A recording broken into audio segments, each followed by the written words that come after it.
On a clear day when the sky is blue and there is just enough breeze to blow the clouds away, you can stand on the big hill above the valley and watch Duck and Oliver far below, busily at work on Duck's branch line near the sea.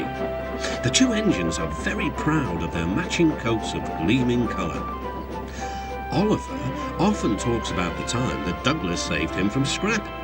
If it wasn't for his help, Oliver will say, I might have been caught when I ran away from the scrapyard, and I would never have come to live here on the Fat Controller's railway. The other engines all wanted to know about Oliver's adventures. Amazing, remarked Henry. Oliver, said James, has resource. And sagacity, put in Gordon. What does that mean? Whispered Percy. I think, replied Thomas, it's about being clever and wise. He is, finished Gordon, an example to us all.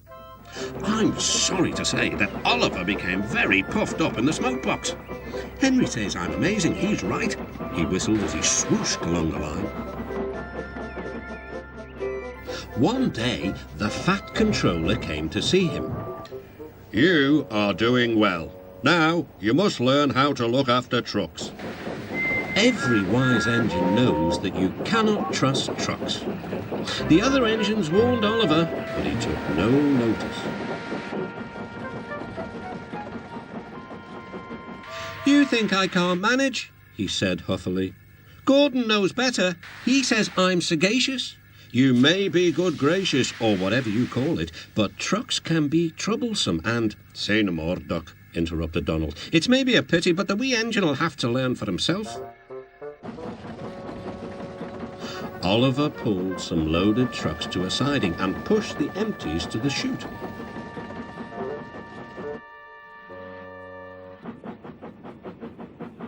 Then he came back to take the loaded trucks away. They were comfortable and didn't want to move. What right has he to poke his funnel in here? They grumbled. We want Duck, or Donald, or Douglas. Look sharp, puffed Oliver. That's not the way to speak, hissed the trucks. We'll pay him out.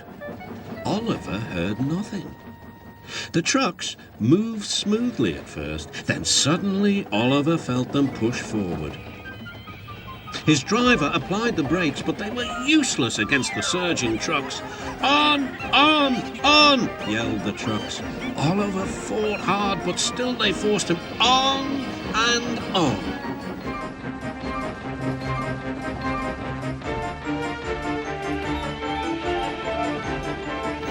At last the trucks grew tired. I'm winning, gasped Oliver. But it was too late. Oliver lay, bruised and bemused, bunkered down in the turntable well. Duck surveyed the damage. Hello, Oliver. Are you being a good gracious engine? Beg pardon, of course, but we really don't like this sort of surprise. Donald and Douglas will miss their turntable until it is mended.